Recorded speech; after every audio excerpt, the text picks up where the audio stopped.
Courtrooms across Cameroon are empty because lawyers are on strike. The question is why? Because police brutality has pushed them to the breaking point. The people who are supposed to help protect society from lawlessness are now its victims. That is why since March 5th, 2025, lawyers all over Cameroon have been staying away from courtrooms. This isn't just a small protest affecting one part of the country. It's a nationwide stand against a system that's increasingly violent and unjust, according to the lawyers. From Douala to Yaoundé, Kongsamba, Bamenda, and Boya, the story is practically the same. Barrister Nouvelle Lisa Etabisson, president of the Faco Lawyers Association, summed it up when she said, I quote, "The state of Cameroon must do better."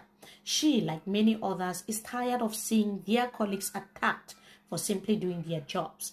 The attack on lawyers is not a new phenomenon. However, the most recent and alarming cases involves Barrister Tamfo Richard and Barrister Ngao Gilbert. They were brutally attacked by security forces, and it was even captured in a video.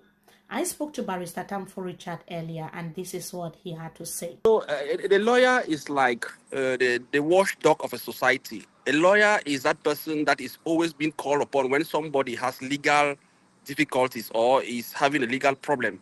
So when a lawyer, this time around in Cameroon, lawyers have been seen to be enemies because when a lawyer is called upon to come and interpret the law or to tell the officers that this is what the law states, it becomes a problem. They believe that lawyers don't have a say in the affairs that they are carried in any matter that is before them. Concerning my own case, you remember that in November 2024, simply because I tried to tell the gendarme officers that came to arrest my client with a summons, a convocation, that you cannot transform a summon or a convocation to a warrant of arrest. I became a target. That's how I was beaten and humiliated. You people saw.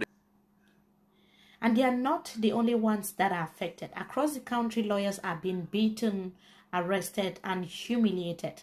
That is why they are supporting this strike. In cities like Boya, Douala, Limbe, and Kongsamba, judges and prosecutors showed up, but the lawyers were practically absent, and the courts are basically paralyzed. So why is this a grave concern?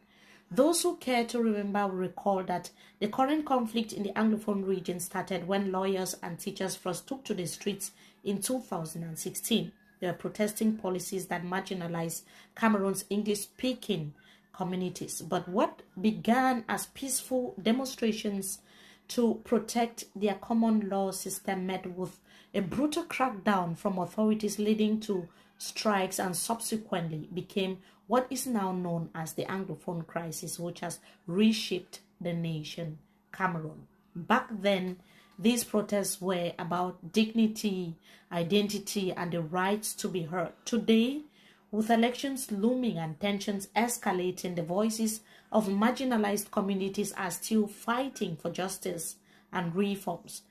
But it would appear we have a regime that is suffering from selective amnesia, so to speak. They seem to forget easily that Cameroon has become so volatile that just a single spark can set the country ablaze. Take the case of Barrister Gilbert Ngao, for example, which triggered the Bar Council to go on strike. According to the information provided to us by the True Church of God in Cameroon, some invaders accompanied by 3 police officers arrived with caterpillars and began working on church property. That was last Saturday in Kolmbong, that is a neighborhood in Vuri 3 district in Douala. This is the economic capital of Cameroon. This is going to be a little bit narrative, but we have to put everything into context. Unable to stop the intruders, the worshippers contacted Barrister Ngao, the church's attorney. When he arrived at the scene to investigate the legal basis for the incursion, police officers brutalized him. And according to the church, the police officers tortured the lawyer before loading him into a pickup truck and transporting him to Douala's 16th police district. At this, the police boss identified the barrister and ordered his release immediately. The police allegedly assaulted, handcuffed, and even pepper sprayed him just for asking for clarity. on a court. In a message to his colleagues, he explained, this is going to be a lot of quotes. As soon as I got there out of my vehicle, all the police officers rushed towards me as if someone had shouted, "That's him." Then they grabbed me by the collar and tore my shirt. That is the barrister explaining. He continued that I fought to keep my right hand free, but then they used tear gas on me. I felt like my eyes were burning with pepper. I was completely weakened. A policewoman tried to help by asking them to remove my handcuffs because I was a lawyer and wouldn't run. We don't care. A lawyer is nothing. We are taking him as he is. They tossed him and then put him in the police pickup, and he was being packaged like a common commodity. That was his explanation. Now, can you imagine that something like this could happen to a lawyer? If those who defend our rights are being treated this way, that is the lawyer, I'm still quoting him. Imagine what it means for the everyday Cameroonian. This isn't just a fight for lawyers, it's a fight for justice, dignity, and human rights for every one of us. Jails in Cameroon are overcrowded, and many of those who are there are either innocent or have overstayed their sentences. The criminal justice system in Cameroon is broken, and now the security forces are turning their attack on lawyers. Where is Cameroon heading to? That's the question.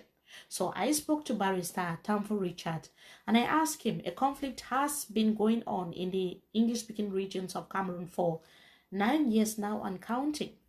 The government has not been able to address the conflict. How and why do you think that the government would look into the plight of lawyers? This is what he had to say. I think that government is happy with what is going on. I think that if they have a second chance to catch up, I'm sure they are going to do so fast, because today we are counting 9 years. Imagine that this situation also degenerates in the in the French-speaking region of Cameroon. I'm sure that we'll be talking about total chaos. So I think it's high time that government should not allow that this situation is not being addressed. We know that such actions or such protests that are being put up today by lawyers can degenerate. And once the judiciary is crumbled, I'm not sure that everybody Don't you will be don't you happy to think that live if in there Cameroon, was because that it will not desire do. for change, that desire to listen? Now, do you think that those responsible for violence against these lawyers will be held accountable? Please drop your thoughts in the comment section so that we can know what you think about it. What do you think about the plight of lawyers? Is it a strategy, a political strategy, so that people can be scared ahead of the upcoming elections? Is that how lawyers are supposed to be treated? Let us know what you think in the comment section, and thank you for watching.